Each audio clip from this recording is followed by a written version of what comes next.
Olá, está começando o STJ Notícias com um compilado de alguns dos mais recentes julgamentos do Superior Tribunal de Justiça.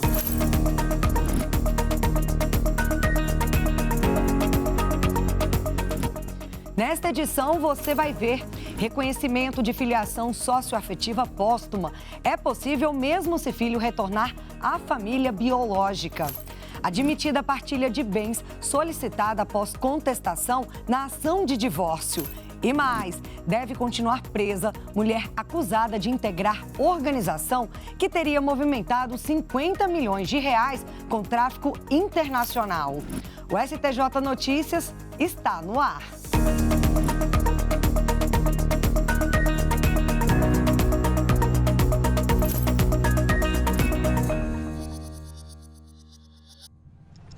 Nos últimos dias das férias forenses, que terminaram em 31 de julho, o presidente do Superior Tribunal de Justiça, ministro Herman Benjamin, tomou algumas decisões em caráter de urgência, como é típico desse período. Os detalhes com os nossos repórteres.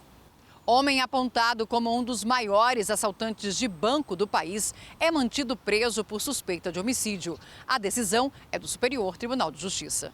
O presidente do STJ, ministro Herman Benjamin, manteve a prisão do homem suspeito da prática de um homicídio em Curitiba, supostamente motivado por rixa entre grupos de traficantes de drogas. Ele também é apontado pela polícia como um dos maiores assaltantes de banco do país. Marcelo Rosa Andrietti teve a prisão decretada em dezembro de 2020, mas só foi preso em 2023 durante a operação conjunta entre as polícias civis do Paraná e do Rio de Janeiro, onde foi encontrado. Segundo a denúncia, juntamente com um co-réu, Andrietti teria atraído a vítima para uma festa em um motel e atirado várias vezes no veículo que ela dirigia.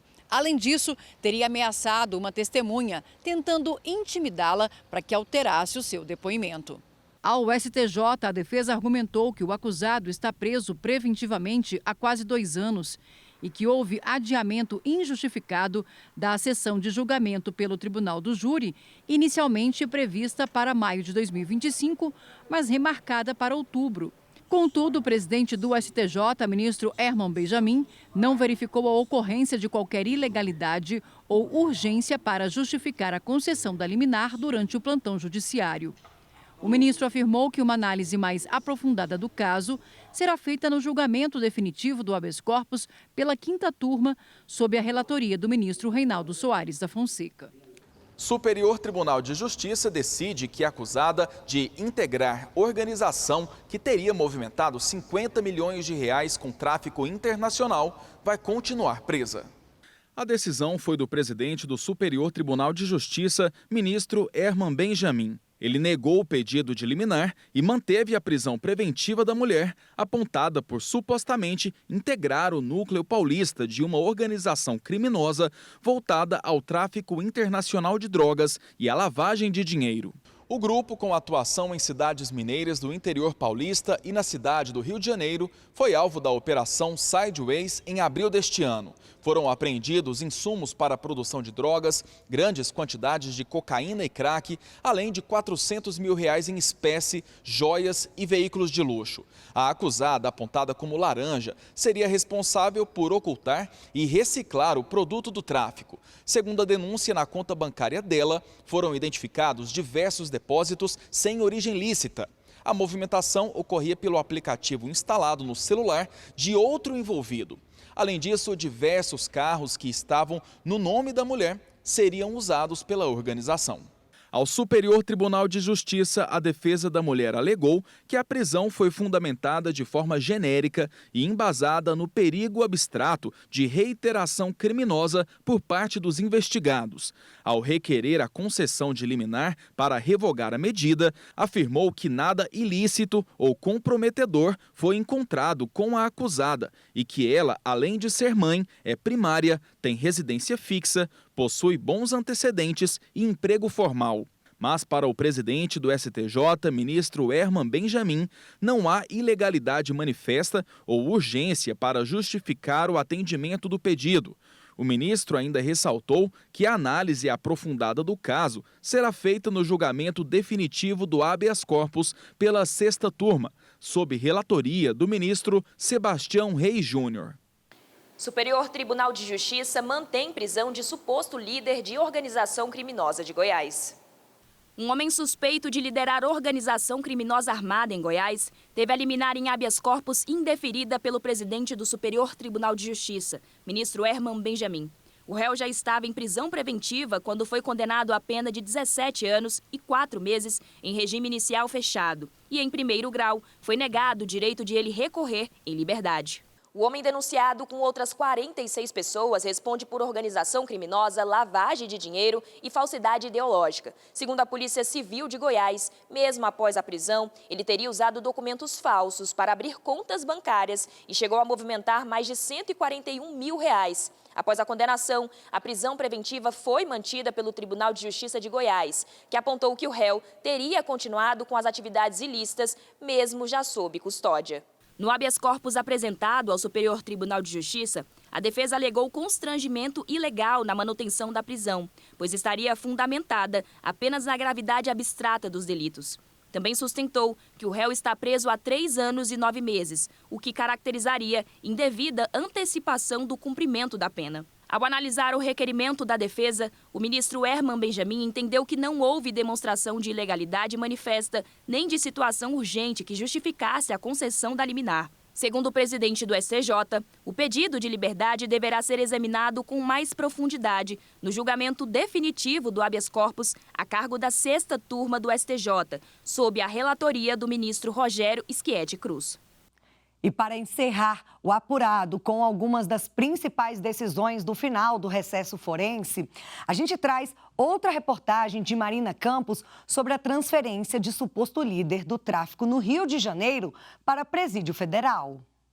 O presidente do STJ, ministro Herman Benjamin, negou o pedido de liminar e manteve a ordem de transferência para o sistema penitenciário federal de um condenado apontado como líder do tráfico de drogas em uma região do Rio de Janeiro. De acordo com o Ministério Público, Johnny Lopes Torres, conhecido como o Playboy, seria vinculado a uma facção criminosa, havendo indícios de que, mesmo preso em presídio estadual, continuaria comandando o tráfico de drogas e outros crimes. Para o Tribunal Regional Federal da Primeira Região, os requisitos necessários para a transferência do acusado à penitenciária federal foram atendidos. No recurso em habeas corpus, a defesa sustentou que não haveria justificativa para a transferência do preso, já que, além dele não possuir infrações disciplinares, não foram apresentadas no processo provas indiscutíveis de sua participação como chefe de organização criminosa. Ao negar a liminar, o ministro Herman Benjamin afirmou que o caso não revela manifesta ilegalidade ou urgência que justificasse o deferimento da medida. O caso ainda será analisado pela 6ª turma, sob a relatoria do ministro Antônio Saldanha Palheiro. O Superior Tribunal de Justiça retomou o julgamento do caso conhecido como crime da 113 Sul. O ministro Sebastião Reis Júnior abriu divergência ao voto do relator na 6ª turma, ministro Rogério Schietti Cruz, e votou para anular a ação penal que levou à condenação da arquiteta Adriana Vilela. O ministro Sebastião Reis Júnior considerou a existência de nulidades antes e durante o júri popular, como, por exemplo, a juntada de documentos nos autos já depois de iniciada a sessão, configurando cerceamento de defesa. Eu cobri essa etapa do julgamento aqui no STJ e quero que você acompanhe comigo mais detalhes. A arquiteta Adriana Vilela foi condenada por júri popular a 61 anos e 3 meses de prisão pela morte do pai, o ex-ministro do Tribunal Superior Eleitoral, José Guilherme Vilela, da mãe, Maria Carvalho Mendes Vilela, e da funcionária da família, Francisca Nascimento. Adriana é apontada como a mandante dos assassinatos. O caso ficou conhecido como crime da 113 Sul, em referência à quadra residencial de Brasília, onde, em agosto de 2009, ocorreram as mortes. No Superior Tribunal de Justiça, a defesa de Adriana Vilela pediu a anulação do julgamento pelo Tribunal do Júri, alegando supostas irregularidades. Os advogados questionaram ainda o acesso a mídias, com depoimentos dos corréus que só teriam sido disponibilizadas no 7º dia do julgamento. Em março deste ano, ao analisar o recurso especial, o relator ministro Rogério Schettino Cruz não aceitou os argumentos da defesa para anular o júri popular e votou pela imediata execução da pena. O pedido de prisão havia sido apresentado pelo Ministério Público do Distrito Federal e Territórios, pelo Ministério Público Federal e pelo assistente da acusação. A biblioteca do STJ voltou a receber o público após um período fechado para a realização de obras de modernização. Eu tenho uma boa notícia para você que frequenta a biblioteca do STJ. O atendimento presencial voltou a funcionar normalmente após a conclusão da primeira fase das obras de modernização. O espaço foi reformado para tornar o ambiente mais funcional, moderno e acolhedor. A inauguração oficial com todas as etapas da remodelação está prevista para novembro, mas até lá você já pode frequentar a biblioteca do tribunal. Ela funciona de segunda a sexta-feira, das 8 da manhã às 8 da noite. Vamos ver agora mais um destaque do Superior Tribunal de Justiça. Os ministros do colegiado decidiram que os juízes podem consultar perfis públicos de redes sociais de investigados e utilizar as informações coletadas como fundamento para decretar prisão preventiva ou outras medidas cautelares. Para a quinta turma, esse tipo de consulta não viola o sistema acusatório nem compromete a imparcialidade do magistrado, desde que respeitados os limites legais. A controvérsia teve início em execução de suspeição movida contra um juiz que, ao examinar o pedido de prisão preventiva e outras medidas cautelares apresentado pelo Ministério Público, consultou as redes sociais do réu para conferir dados mencionados na denúncia. A defesa alegou que houve violação ao sistema acusatório estabelecido no Código de Processo Penal, porque o magistrado teria extrapolado sua função de julgador ao atuar diretamente na coleta de elementos de prova, o que seria competência exclusiva das partes. O Tribunal de Justiça de Santa Catarina rejeitou os argumentos e a defesa recorreu ao STJ. Ao analisar o caso, o relator, ministro Joel Ilan Paciornik, ressaltou que o magistrado agiu dentro dos limites do sistema acusatório ao exercer seu livre convencimento motivado, realizando uma diligência suplementar, baseada em dados públicos. Todos os ministros da quinta turma seguiram o voto do relator, entendendo que trata-se de uma atuação legítima e compatível com a imparcialidade exigida da função jurisdicional, inclusive alinhada a entendimentos do Supremo Tribunal Federal, que já reconheceu que o juiz, mesmo no modelo acusatório, pode determinar de ofício a realização de diligências para esclarecer pontos relevantes, ouvir testemunhas ou complementar sua oitiva, bem como proferir sentença condenatória independentemente da posição do Ministério Público. Agora vamos falar sobre o segundo semestre forense. A Corte Especial abriu o período com sessão virtual. Eu acompanhei e quero que você confira comigo. O presidente do Superior Tribunal de Justiça, ministro Herman Benjamin, abriu a sessão da Corte Especial lendo a nota divulgada pelo tribunal em apoio ao Supremo Tribunal Federal e ao ministro Alexandre de Moraes, que sofreu sanções do governo dos Estados Unidos no início da semana. Como Corte Constitucional do Brasil, o Supremo Tribunal Federal exerce papel primordial na defesa do Estado democrático de direito, das liberdades fundamentais e dos direitos humanos.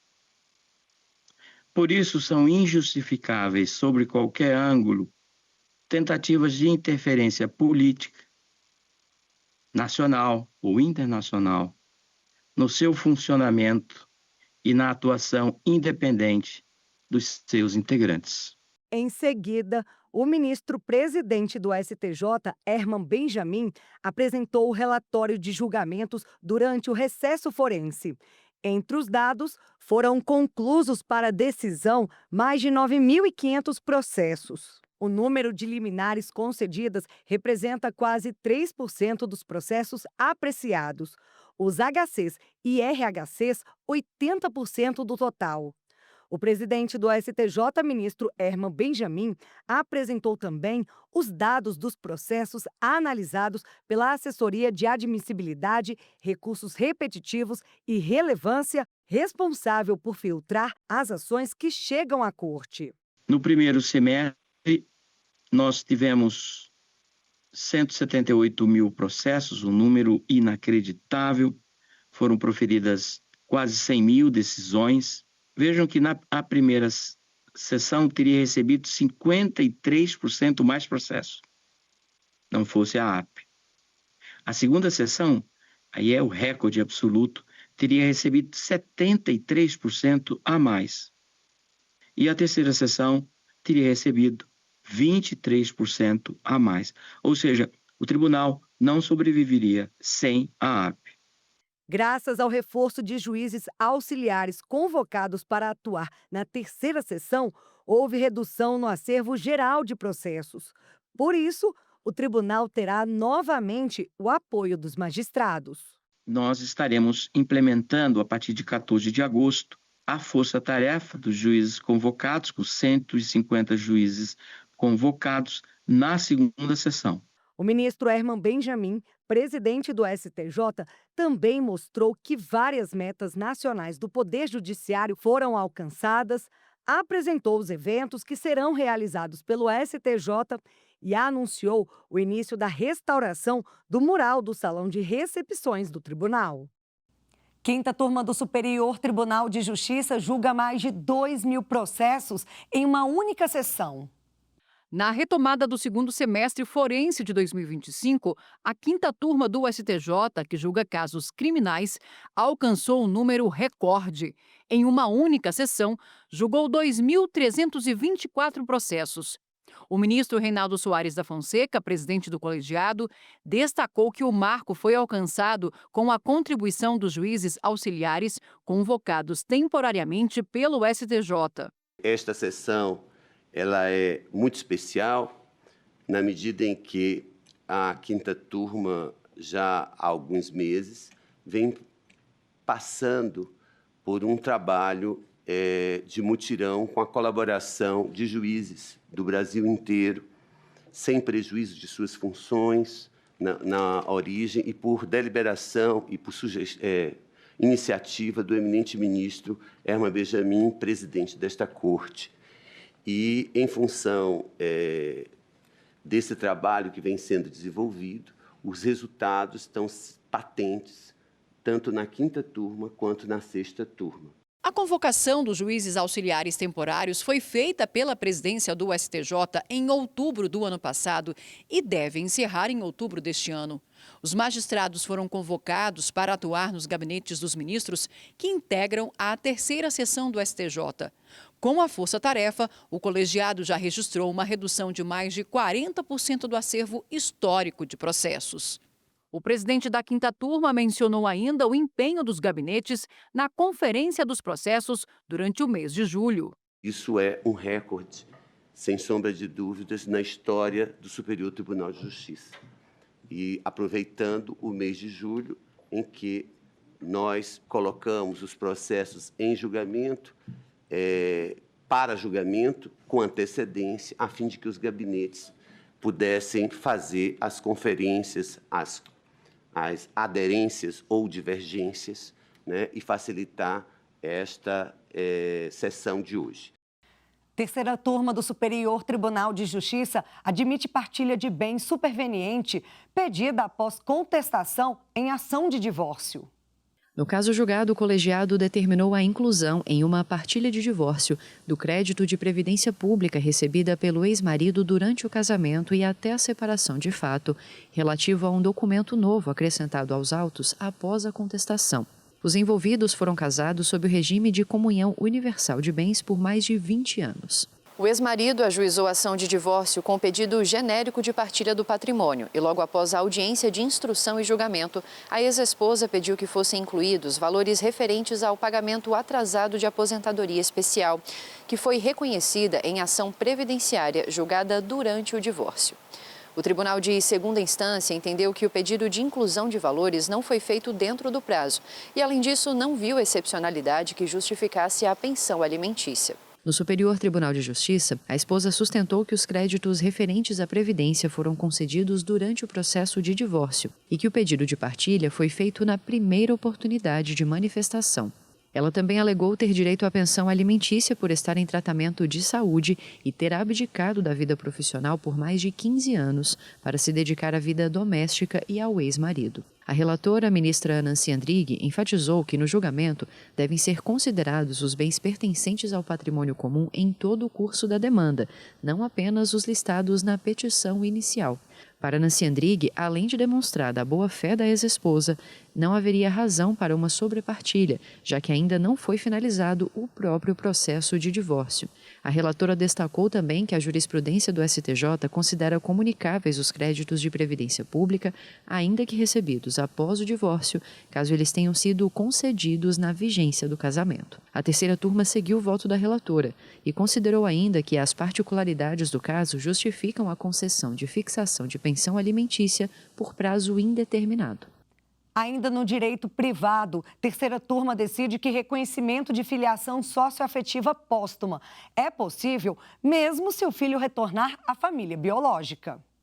Eu converso com um homem de meia idade que, aos 2 anos de vida, foi entregue aos pais socioafetivos. Apesar de ter crescido com a família, a adoção legal não foi formalizada. Quando estava na adolescência, o casal que o acolheu se separou e, diante da situação, ele decidiu voltar a morar com a mãe biológica. Adulto, conviveu com o pai socioafetivo até a morte. Nesse período, o pai cogitou fazer o processo de adoção formal, mas o filho desistiu, porque quis manter a mãe biológica no registro de nascimento em agradecimento ao acolhimento que ela ofereceu no período conturbado da separação dos pais socioafetivos. Na ação, o pedido de reconhecimento de paternidade socioafetiva foi atendido pelas instâncias ordinárias da Justiça. O Tribunal de Justiça do Rio de Janeiro rejeitou uma apelação apresentada pelas irmãs socioafetivas. Na decisão, foi avaliado que havia provas suficientes da multiparentalidade. Ao Superior Tribunal de Justiça, as irmãs argumentaram que o pai não expressou o desejo de adotar o menino, conforme previsto no artigo 42 do Estatuto da Criança e do Adolescente. Ao negar o recurso especial das irmãs socioafetivas, a ministra relatora do STJ, Nancy Andrighi, analisou o caso a partir das diferenças entre os institutos da adoção e da filiação socioafetiva. Ela explicou que a adoção é um processo formal que exige destituição do poder familiar dos pais biológicos quando existentes. A filiação socioafetiva, por sua vez, busca o pronunciamento sobre uma situação vivenciada pelas partes, sendo possível a existência de múltiplos vínculos de parentesco. Para a ministra, mesmo que diferentes os institutos da adoção e da filiação socioafetiva, no modo de constituição do vínculo de filiação, verificada a posse do estado de filho, que consiste no desfrute público e contínuo da condição de filho, é viável o reconhecimento da filiação socioafetiva, mesmo que após a morte do pai ou da mãe socioafetivos, como também ocorre na hipótese de adoção prevista no artigo 42 do Estatuto da Criança e do Adolescente. Nosso entrevistado, que não quer se identificar, está aliviado com o reconhecimento. Eu sinto um alívio isso. Isso reduz o sofrimento. A jurisprudência do STJ ela vem consolidando a aplicação de um princípio muito importante, que é o da afetividade, como um vetor de interpretação do direito de família. Bem, mudando de assunto, eu tenho uma super dica para você. Entre vários conteúdos relacionados ao STJ que a gente produz, o Entender Direito traz na edição mais recente uma entrevista muito interessante sobre recurso especial e agravo em recurso especial. A apresentação é da minha colega jornalista Fátima Uchoa. Olá, e aí, tudo bem com você? Hoje a gente vai entender direito sobre o RESP, o recurso especial. Entre outros aspectos, os meus 2 convidados também abordam algumas das principais consequências jurídicas do agravo em recurso especial e de outros instrumentos jurídicos correlacionados ao RESP. Confira a entrevista completa nas principais plataformas digitais como YouTube e Spotify. A gente se encontra! Estamos chegando ao fim de mais um STJ Notícias e eu te convido a acompanhar outras decisões e informações da Corte que estão disponíveis no site oficial, nas redes sociais, nas plataformas de áudio e no perfil do STJ no YouTube. Até semana que vem. Te espero, hein? Tchau, tchau!